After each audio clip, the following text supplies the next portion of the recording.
다니엘은 환상 중에 뿔이 기다린 두 개의 뿔을 가진 숫양을 보았죠. 그 숫양을 다니엘이 곰곰이 생각하고 있을 때 서쪽에서 또 다른 숫염소가 나타났어요. 5절을 보시면 내가 생각할 때 한 숫염소가 서쪽에서부터 와서 온 지면에 두루 다니되 땅에 닿지 아니하며, 이 서쪽에서 온 숫염소는 어찌나 빨리 움직이는지 그 발이 땅에 닿지 않을 만큼 기동력 있게 움직였다는 거예요. 그 눈과 눈 사이에 현저한 큰 뿔이 있는데 이 숫염소가 먼저 있었던 숫양을 공격을 해가지고 속수무책으로 짓밟아 버리는 환상을 본 것입니다. 이 서쪽에서 온 현저한 큰 뿔을 가졌던 숫염소는 세계사에서 메데와 바사의 왕국을 제국을 무너뜨렸던 헬라 제국을 말해요. 그리고 눈과 눈 사이에 그 현저한 큰 뿔은 바로 그 헬라 제국을 세운 마케도냐의 알렉산더를 말하는 거예요. 조금 이따 이게 해석에 나옵니다. 8절에 숫염소가 스스로 힘이 강대하여 가더니 강성할 때에 그 큰 뿔이 꺾이고, 이 큰 뿔이 바로 알렉산더 대왕이란 말이죠. 세상 사람들이 말하는 알렉산더는 대왕이라고 그래요. 대왕, 또 great이라고 붙여주죠. 대왕이라고 붙여줘요. 그가 짧은 시간에 세계를 정복했던 내용에 대해서 영화로도 나오고 수많은 책으로도 나오고 사람들이 정말 대단한 왕이야 하죠. 그런데 성경은요, 성경은 이 알렉산더 왕에 대해서 단 한 구절만 기록하고 있어요. 이것이 사람의 관점과 하나님의 관점의 차이예요. 사람의 관점에는 어마어마하죠. 근데 하나님 보시기에는 알렉산더 대제가 그냥 한 줄로 뭐라고 하세요? 숫염소가 그 큰 뿔이 꺾이고, 그냥 꺾이고 온 세상을 쥐락펴락하고 그가 이 세상의 주인인 행세하는 것 같지만 창조주 하나님, 우리 인생의 주인이신 역사의 주권자이신 하나님의 눈에는 그 인간이 그냥 한 줄밖에 안 되는 거예요. 여러분의 존재가 주님 볼 때는 한 줄밖에 되지 않아요.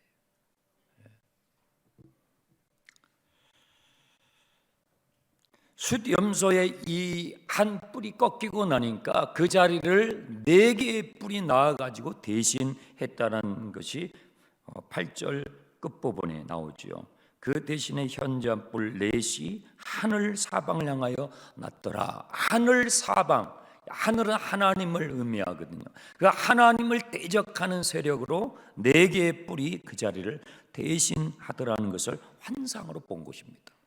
이 뿔이 점점 세력을 확대를 하다가 9절에 그 중에 4개의 뿔 가운데서 한 뿔에서, 4개의 뿔 중에서 한 뿔에서 또 작은 뿔 하나가 나오는 거예요. 우리가 7장에서도 작은 뿔에 대해서 나눈 거 기억나시죠? 그 4개의 뿔 중에 하나에서 작은 뿔 하나가 나오는데 이것이 점점 커지더니 세력을 키우더니 남쪽과 동쪽과 또 영화로운 땅, 여기는 이스라엘을 의미해요. 원어적으로 이스라엘, 하나님이 택하신 이스라엘 땅까지도 위협하는 세력으로 커졌다라는 것이죠. 그래서 10절에 그것이 하늘 군대에 미칠 만큼 커져서 그 하늘 군대와 별들 중에 몇을 땅에 떨어뜨리고 그것들을 짓밟고 스스로 높아져서 군대의 주제를 대적하며, 군대, 하늘 군대의 주제니까 하나님이시겠죠. 하나님을 대적하며 하나님께 매일 드리는 제사를 없애버리고 하나님께 예배하는 성소, 성전의 지성소죠. 그 성소를 헐어버리고 그의 악으로 말미암아 이 작은 뿔이 악을 행하는데 얼마나 만행을 행하는지 그 악으로 말미암아 백성들이 매일 드리는 제사를 할 수 없게 되고 또 진리를 땅에 던져버리게 되고 자의로 행하며 형통하였다. 이 모순이죠. 악을 행하는데 형통했어요. 이것이 환상 가운데 쫙 지나가는데요, 그 환상을 같이 다니엘과 보고 있었던 천사들이, 그 천사 둘이서 막 이 얘기를 하는 거예요. 환상 가운데 꿈을 꾸도요, 꿈속에서 대화를 듣거든요. 하나님의 음성도 듣고 또 천사들의 대화도 듣는데, 다니엘이 이 환상을 보고 있는데 같이 환상 가운데 있었던 천사 둘이 뭐라고 이렇게 대화를 해요. 다니엘에게 주님께서 보여주신 환상에 대해서 대화를 하는데, 그 내용이 13절이에요. 내가 들은즉 한 거룩한 천사가 다른 거룩한 천사에게 말을 하기를, 환상에 나타난 바 매일 드리는 제사와 망하게 하는 죄악에 대한 일과 성소와 백성이 내어준 바 되고 짓밟히는 일이 어느 때까지일까? 서로 이렇게 숙덕거리는 얘기가 다니엘의 귀에 환상 가운데 들리는 거예요. 도대체 이런 끔찍한 만행이 어느 때까지, 얼마나 긴 기간 동안 지속이 될까? 천사들끼리 환상을 보면서 서로 주거니 받거니 하고 있는 것을 다니엘이 들었단 말이에요. 그때에 한 천사가 다니엘에게 이렇게 대답을 해줘요. 14절. 그가 내게 이르되 2300주야까지 지속이 될 거야. 2300주야가 지나야 짓밟혀진 더럽혀진 성소가 깨끗하게 될 거야 라고 가르쳐 줬어요. 2300주야, 낮과 밤이에요. 그러면 이걸 날로, 일일로 계산을 하면 절반이겠죠. 1150일이 되는 거예요. 이 1150일이 한 때와 두 때와 반 때, 약 3년 반, 3년 반에 정확하게 미치지는 못해요. 조금 부족한 약 3년 반이 되는 거예요.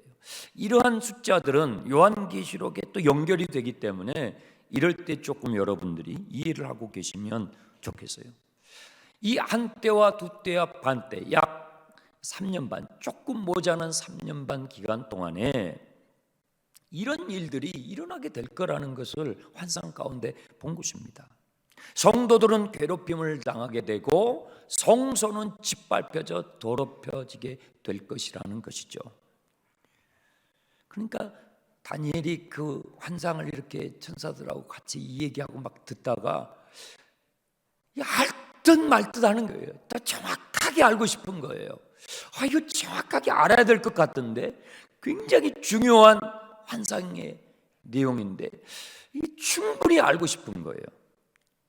그때 하나님께서 천사들 중에서 가브리엘 천사를, 유명한 천사죠, 예수님의 수태고지, 예수님이 동정녀 마리아의 태에서 태어나게 잉태하게 되는 그 수태고지를 했던 천사가 가브리엘 천사예요. 이 가브리엘 천사가 바로 이 부분을 해석해 주기 시작해요. 17절을 보세요. 16절에 가브리엘의 이름이 나오죠. 그가 내가 선 곳에 나왔는데 그가 나올 때에 내가 두려워서 얼굴을 땅에 대고 엎드리매 그가 내게 이르되 인자야 깨달아 알라. 이 환상은 정한 때의 끝에 관한 것이다. 그 가브리엘이 다니엘을 인자라고 불러줘요. 우리가 그 인자와 같은 이 메시아로 오시는 예수 그리스도의 모습을 미리 보았는데, 이 하나님의 놀라운 계시를 듣고 있는 다니엘을 향해서 이 천사가, 가브리엘 천사가 축복하면서 인자야 부르면서, 이것은, 이 환상의 내용은 하나님께서 정하신 때 끝날에 관계되는 계시라는 거예요. 그러면서 해석을 합니다. 20절. 당신이 본 첫 번째 두 뿔 가진 긴 뿔을 가졌던 숫양은 메대와 바사의 왕들이요, 바벨론 제국을 무너뜨리고 일어나는 메대와 바사의 왕들을 의미하는 것이고, 두 번째에 현저한 하나의 뿔을 가지고 서쪽에서 등장했던 그 숫염소는 헬라의 왕, 이 헬라 제국이 메대와 바사를 무너뜨리고 일어나는 제국이거든요. 그리고 그 두 눈 사이에 있었던 현저한 그 큰 뿔은 그 헬라 제국을 세운 첫 번째 왕이요, 이 사람이 알렉산더예요. 세계사에서 그 첫 번째 왕이요. 22절, 그 뿔이 꺾이고 그 자리에 네 개의 뿔이 났는데 그것은 그 나라 가운데 네 나라가 일어난다는 것이요. 알렉산더가 사망을 해요. 33살에 사망을 하고 나중에 그 수하에 있었던 네 명의 장수에게 그 헬라 제국이 분할 통치가 돼요. 그 내용을 말하는 것입니다. 자, 사진을 보여주세요. 네, 지금 저 지도가 알렉산더가 헬라 제국을 세웠을 때 정복했던 땅이 엄청나게 큰 땅을 차지한 거예요. 그 젊은 나이에. 그러니까 환상으로 봤을 때 뿔 하나를, 큰 뿔을 가진 숫염소가 그 발이 땅바닥에 닿지 않을 만큼 빨리 움직였다고 그랬죠. 빠른 속도로 점령해 갔는데요, 그가 죽자 네 명의 수하의 장수들이 알렉산더 왕이 통치했던 헬라 제국을 분할해 가지고 통치를 하는데요, 카산드라는 이 장수는 알렉산더의 고향인 마케도니아 지역을 통치해요. 그리고 리시마커스라는 이 신하는 드라게라는 지역, 그 옆에 그 드라게라는 지역을 통치하게 돼요. 프톨레미라는 장수는, 저기 프톨레미라고 써졌죠, 그쪽이 애굽 지역이에요. 애굽. 그 애굽 지역을 통치하게 돼요. 그리고 가장 큰 덩어리를 차지하게 되는 장수가 셀류커스인데, 이 셀류커스가 바로 메데와 바사의 제국이 있었던 메소포타미아 지역을 다 장악해요. 같은 알렉산더 밑에 있었던 장수들이지만 이 분할된 그 땅이 크게 엄청나게 다르죠. 그런데 우리에게 초점이 이스라엘이죠. 이스라엘은 맨 처음에는 프톨레미라는 장수가 통치했어요. 애굽 지역을 통치하고 있는 저 프톨레미라는 장수가 이스라엘 땅까지 장악하고 있었는데 점점 세력이 약해지면서 셀류커스라는 이 장수가 차지하는 힘이 커져가지고 그 셀류커스 왕조가 세워지는데 그 왕조가 이스라엘 땅까지 점점 밀고 내려와요. 이스라엘 땅을 통치하게 되지요. 성경이 우리 세계사하고 잘 이렇게 이해를 하면 너무 흥미진진하고 재미있어요. 23절 보세요. 이 네 나라 마지막 때에 반역자들이 가득할 쯤에 한 왕이 일어나리라. 네 개의 뿔 가운데서 한 뿔, 거기에서 이 23절에 하나의 왕이 일어나는데 이 왕은 뻔뻔하고 속임수에 있는, 마귀에게 속잖아요. 굉장히 뻔뻔해져요.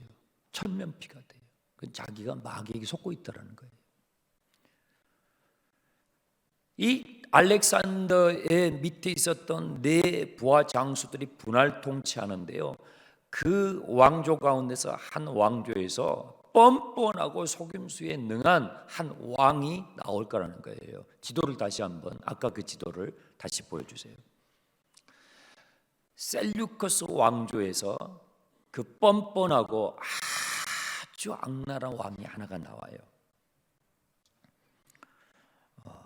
이 왕은 교활하기가 짝이 없고 무자비해요.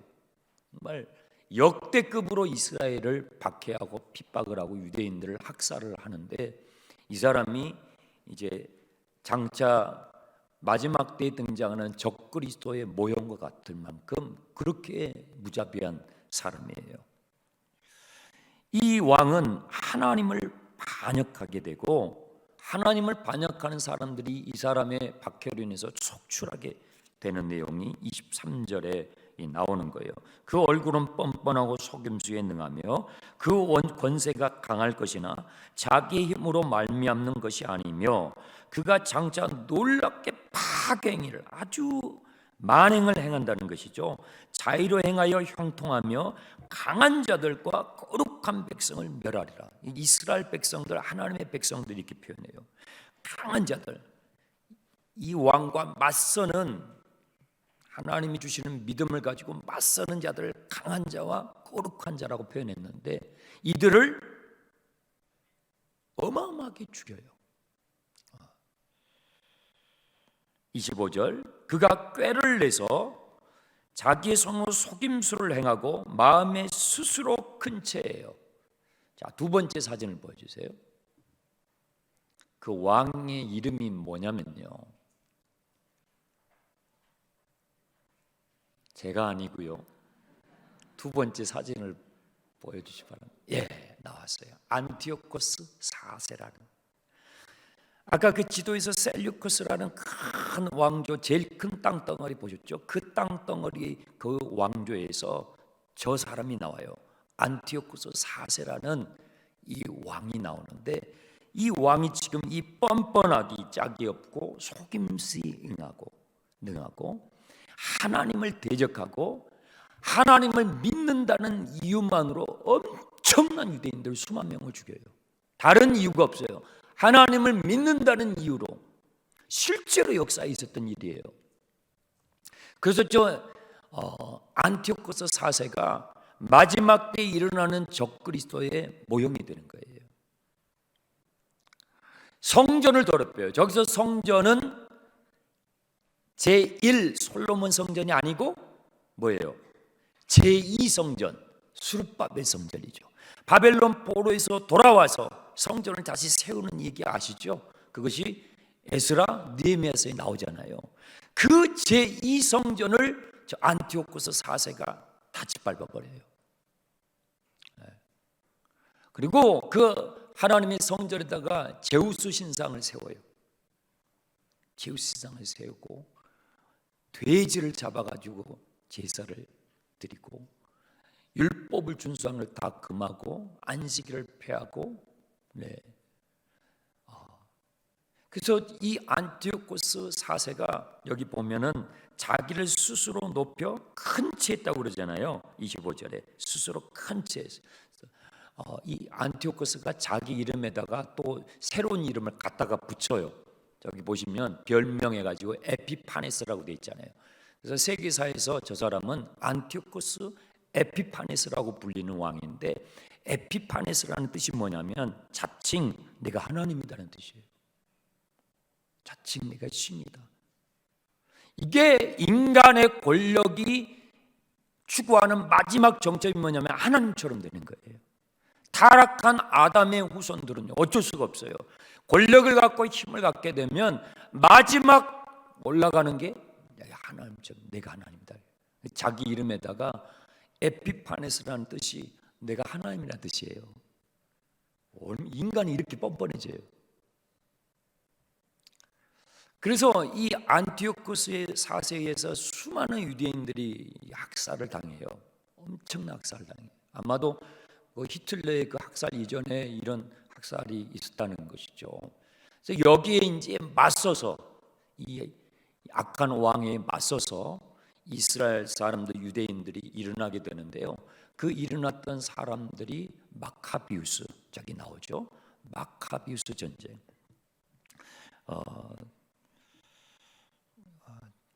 아버지가 마타디아스예요. 아버지가 마타디아스고 그 아들이 이 마카비우스, 마카비라고도 하고 마카비우스라고 하는데, 그들이 일어나 가지고 이 안티오코스하고 전쟁을 해요. 유명한 유대사의 이 전쟁이죠. 이 전쟁을 약 3년 정도 해요.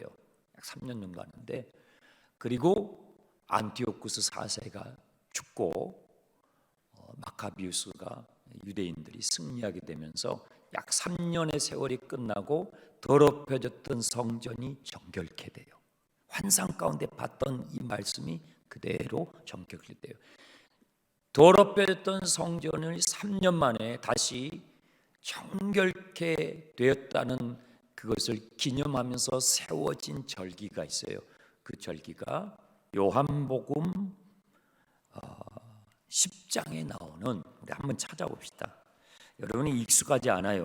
요한복음 10장, 이 다니엘서의 사건과 연결이 되고 여러분들이 성경을 읽으실 때 유월절도 알고 오순절도 알겠는데 이게 뭐지? 아니, 요한복음 10장에 나와요. 요한복음 10장 22절을 보세요.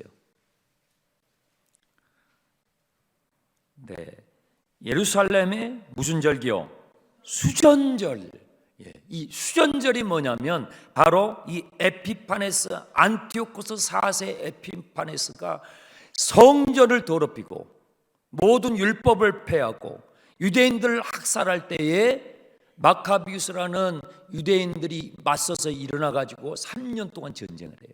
전쟁을 해서 다시 성전을 되찾고 더럽혀진 성전을 깨끗하게 한 것을 기념한 절기가 수전절이에요. 이 수전절을 저기 밑에 사진의 밑에를 보시면 저 수전절을 히브리 말로 뭐라고 해요? 하누카라고 하는 거예요. 저 수전절을 우리나라 말로는 수전절이라고 번역을 하고 히브리 말로 유대인들을 만나면 수전절하면 몰라요. 이거 한국말 번역이니까 그들은 하누카라고 해요. 그래서 여러분들이 인터넷이나 유튜브 동영상에 하누카 이렇게 치면 이 안티오코스 에피파네스에 대한 이스토들이 쭉 나와요. 바로 다니엘서의 내용이죠. 본문으로 다시 돌아와요. 그러면 이렇게 하나님의 백성들을 박해하고 핍박하고 하나님의 성전을 모독하고 하나님께 대적을 했던 이 안티오코스 에피파네스는 최후가 어떻게 되느냐? 어떻게 죽게 되느냐? 전쟁을 해가지고 유대인들의 칼에 의해서 죽느냐? 아니에요. 그렇게 죽지 않아요. 25절을 보세요. 다니엘서 8장 25절. 그가 꾀를 베풀어 제 손으로 속임수를 행하고 마음에 스스로 큰치하여 또 평화로운 때에 많은 유대인들을 멸하고 또 스스로 서서 만왕의 왕을 대적할 것이나 하나님을 대적할 것이나 자 그의 최후가 어떻게 되냐면 그가 사람의 손으로 말미암지 않고 깨어지리라. 여러분 하나님 앞에 뻔뻔한 인생을 살잖아요. 그러면 박살나게 돼요. 근데 하나님께서 어떻게 이 인간을 박살을 내시냐면 거기 보세요. 사람의 손으로 말미암지 않고 깨뜨려 버려요. 자, 이 말씀을 여러분들이 읽으실 때 생각나는 게 있습니까 혹시? 다니엘서 1장부터 쫙 우리 말씀을 강해를 듣고 있잖아요. 혹시 생각나는 구절이 있나요? 챕터가 있나요? 2장 어디예요? 2장에서 느부갓네살이 꿈을 꿔요. 큰 신상 꿈 꿨잖아요. 머리는 금, 밑에는 은, 그 밑에는 놋, 그 밑에는 철, 쇠로 돼 있죠. 그런데 이 신상이 박살이 나죠. 박살이 나는데 사람의 손으로 다듬어지지 않는 돌이 날라와요. 날아와가지고 어디를 때려요? 발. 그 발은 어떤 부분은 쇠로 돼 있고 어떤 부분은 진흙으로 돼 있다고 그랬어요. 그 부분을 사람의 손으로 다듬어지지 않는 돌이죠. 그 자연석이 와가지고 팍 해서 신상이 박살이 나버려요. 바로 그 말씀을 말하는 거예요. 이 안티오쿠스 4세는요 전쟁을 하면서 사람들의 칼에 화살에 맞아 창에 찔려서 죽는 게 아니에요. 질병에 걸려서 죽어요.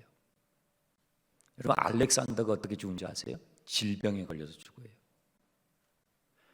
그렇게 무시무시하게 힘을 발휘하고 세계를 호령하던 대왕이잖아요. 세계사의 사람들이 대왕이라고 부르잖아요. 그런데요 하나님께서 어떻게 그 인생을 박살내시냐면 그 뻔뻔한 인생을 질병으로 끝장내버려요. 여러분 하나님 앞에 뻔뻔하면 안 돼요.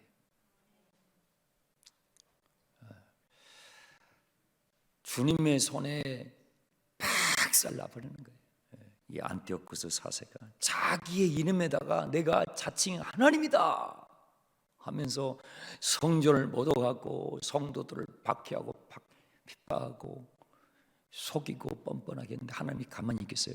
그 인생을 박살내셔버렸어요. 그러면서 26절을 보세요. 이미 말한 바 주야에 대한 환상은 확실하니. 이 환상은 뭐예요? 확실히. 이 환상은 반드시 이루어진다는 거예요.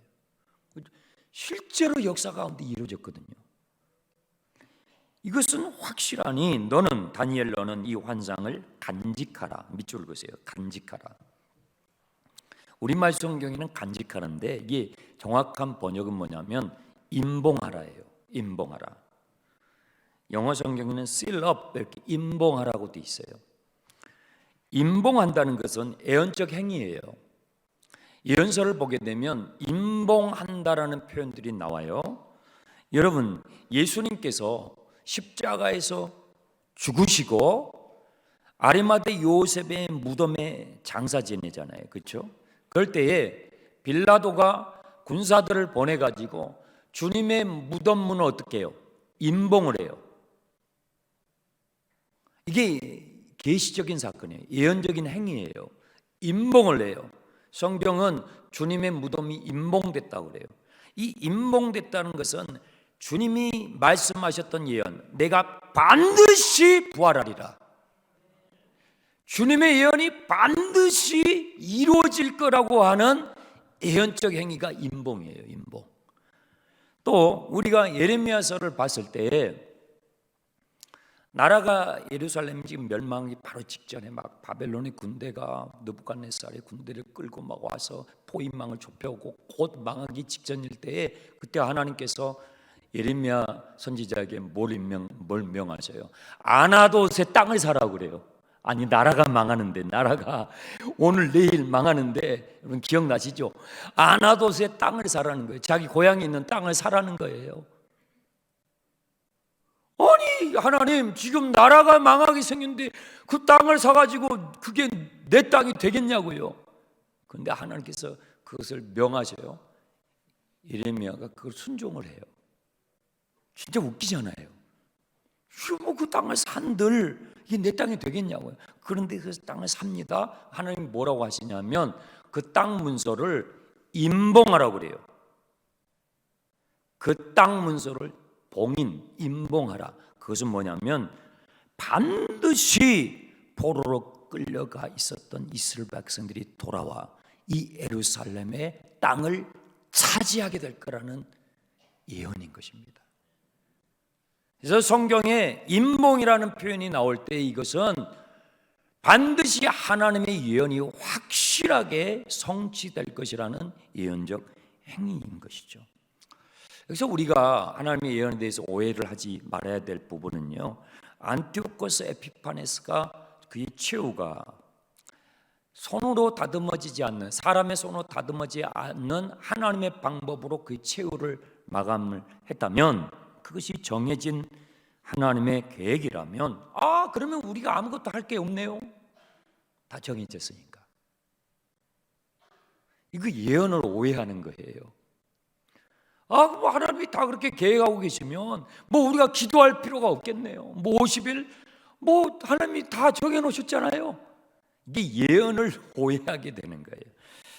그렇게 해석을 하면 안 돼요. 정반대죠. 정반대죠.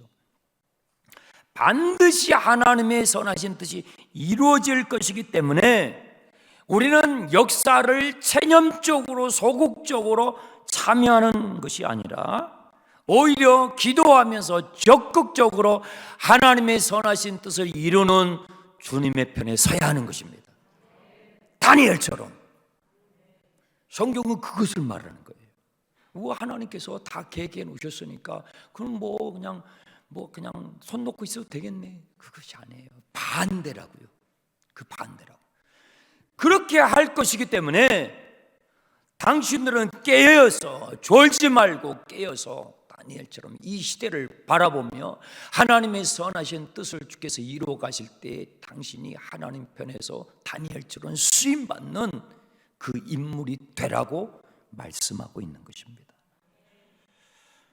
안티오코스 에피파네스의 시대는 주전 2세기에 끝나지 않았어요. 그것은 주전 2세기에 등장했다가 사라졌지만 이 다니엘서 8장의 이 예언의 말씀은 2세기로 끝나지 않았어요. 만약에 주전 2세기 때에 그의 최후로 인하여 끝났다면 우리는 더 이상 이 다니엘서를 읽을 필요가 없지요. 또 예수님께서 이 다니엘서 8장을 마태복음 24장에서 인용을 하셔요. 만약에 이 예언이 그때 끝나버린 것이라면 예수님께서 그 후에 한참 후에 오시는 예수님께서 이 다니엘서 8장의 이 사건을 다시 인용할 필요가 없죠. 이 예언은 살아있어요. 자, 우리 확인해 봅시다. 마태복음 24장을 가보죠.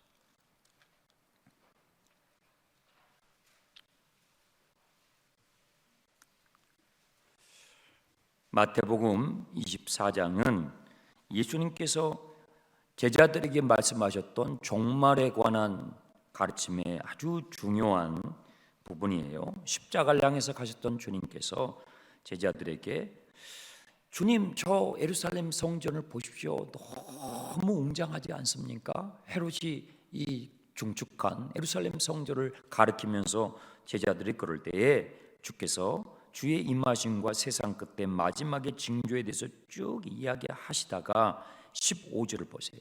다니엘을 말씀하셔요. 다니엘. 그래서 다니엘서를 우리가 알아야 되는 거예요. 15절 함께 읽습니다. 그러므로 너희가 선지자 다니엘이 말한 바 멸망에 가증한 것이 거룩한 것에 선 것을 보거든 읽는 자는 깨달으라. 14절에 그제야 끝이 오리라. 전국 복음이 땅 끝까지 증거되면 끝이 오리라 말씀하시면서 그리고 다니엘에 대해서 이야기하죠. 그러니까 다니엘의 예언의 말씀은 그 시대에 끝나버린 것이 아니에요. 에피파네스가 질병에 걸려가지고 그 인생이 박살난 걸로 끝나버린 것이 아니라 그러면은 주님이 여기서 이 마태복음 24장 이 부분에서 다시 언급하지 않죠. 할 필요가 없죠. 마지막 때가 가까워지면 다니엘서의 예언의 말씀은 다시 살아나요. 지금 우리 시대죠. 선지자 다니엘이 예언한 것처럼 멸망에 가증한 것이 거룩한 것에 선 것을 보거든 그 앞에 조그마한 글씨로 기억이라고 돼 있는 거 보이세요? 보이세요? 네. 기억, 그러면 밑으로 쭉 내려와 보세요. 그럼 각주가 돼 있는데 뭐라고 돼 있어요? 다니엘서 9장 27절, 11장 31절, 12장 11절에 돼 있죠. 자, 다니엘서 9장 27절로 가봅시다.